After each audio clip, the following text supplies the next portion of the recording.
साथियों नमस्कार। आज राष्ट्रीय युवा दिवस है। नाम से ही एक विशेष प्रकार की चेतना और विशेष प्रकार की जागृति की अनुभूति तो हो ही रही है। आज का पावन दिवस आप जानते ही हैं कि श्री स्वामी विवेकानंद जी को समर्पित है। वास्तव में उनकी जीवन यात्रा एक युवा के रूप में चली और युवा के रूप में ही वो समाप्त हो गई। और सबसे बड़ा यही कारण है कि आज के पावन दिवस को राष्ट्रीय युवा दिवस उसी भावना और उसी प्रेरणा के साथ आज का ये दिवस घोषित किया गया है। यद्यपि आज के दिन उनकी बहुत ज़्यादा परिचर्चा होगी, जगह जगह गोष्ठियाँ होंगी और सम्मेलन होंगे और उनके वास्तव में उनकी महानता को उद्घोषित किया जाएगा। लेकिन मैं अपने ब्लॉग में सिर्फ उनके जीवन के जो 1.5 घंटे एक वृक्ष के नीचे गुजरे और जहाँ से उन्होंने ब्रह्म और अभिष्ट ज्ञान की प्राप्ति की, मैं आज आपसे उसकी परिचर्चा करूँगा। वहाँ मानसिक रूप से आपको लेके जाऊँगा और उस पावन वृक्ष के आपको दर्शन भी कराऊँगा।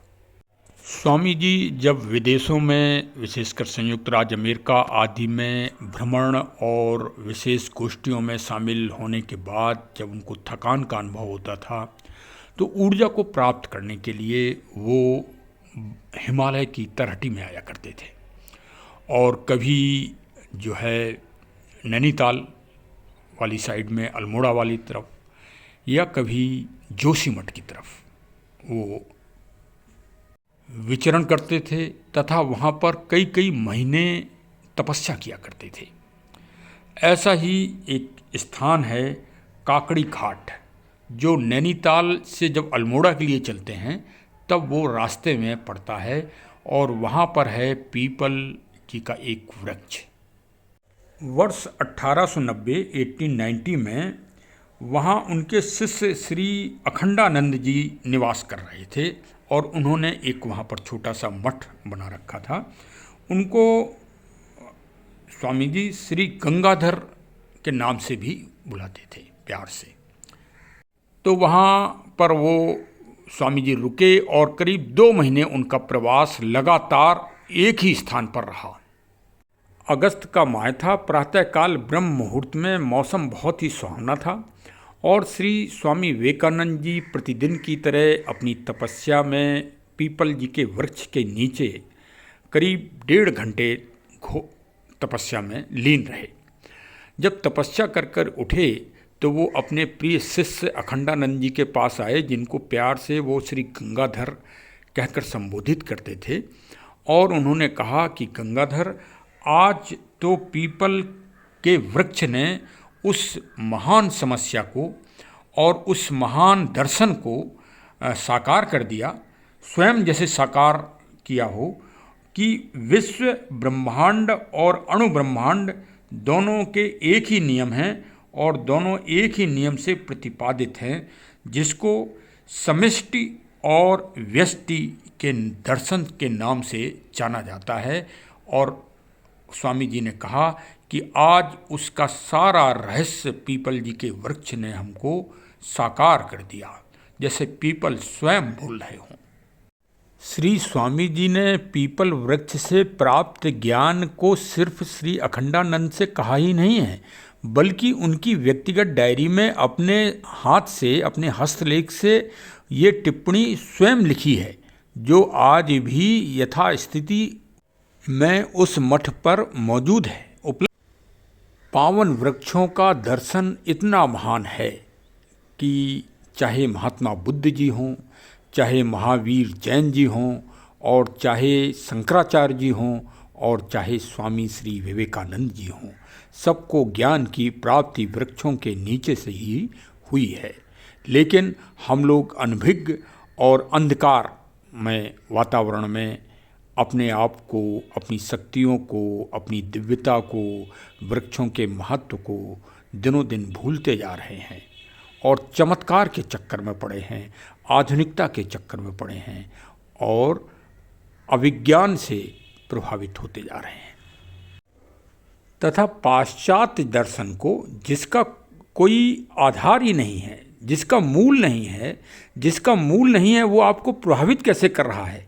वो भ्रम है। आप भ्रम जाल में फंसे हुए हैं और अपने आप उसके नीचे दब रहे हैं।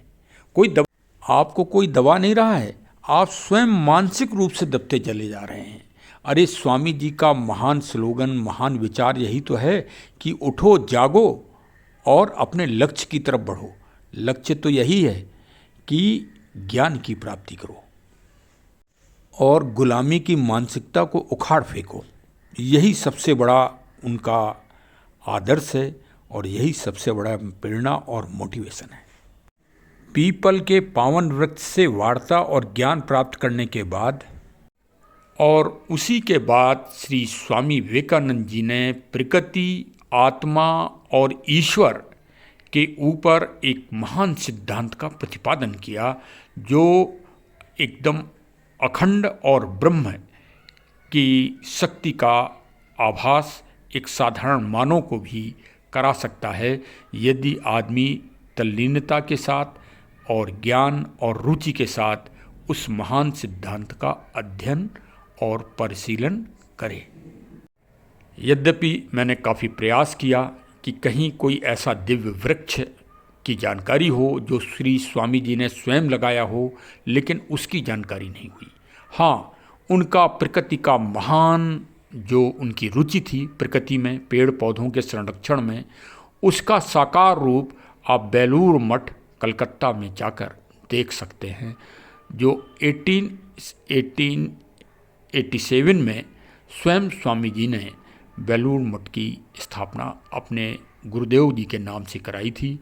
आज वहाँ पर श्री रामचंद्र मिशन का मुख्यालय बना है और वास्तव में वो अध्यात्म, प्रकृति, वृक्ष, पेड़ पौधों के संरक्षण व संवर्धन का दुनिया में, पूरी दुनिया में एक अनूठा स्थान है। भव्यता है, आकर्षण है, अलंकरण है, वहाँ शांति है और वहाँ अध्यात्म का वैभव है। बेलूर मठ में आज रामकृष्ण मिशन जी का मुख्यालय है। रामचंद्र मिशन का नहीं, रामकृष्ण मिशन का मुख्यालय है। थोड़ा सुधार आवश्यक है।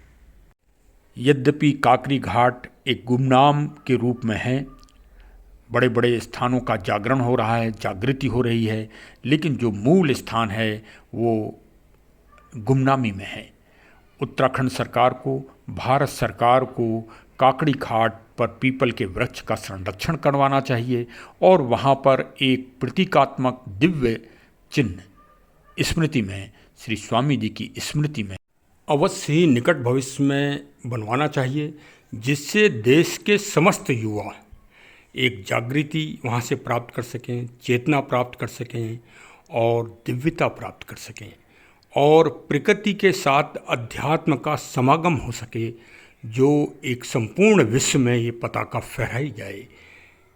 मैं तो ये कहूँगा कि यदि सरकार इस काम को नहीं सुनती तो श्री विवेकानंद जी से संबंधित जो संस्थाएं हैं, जो ट्रस्ट हैं, वो वरीयता क्रम में इस महान कार्य को अवश्य करना चाहिए।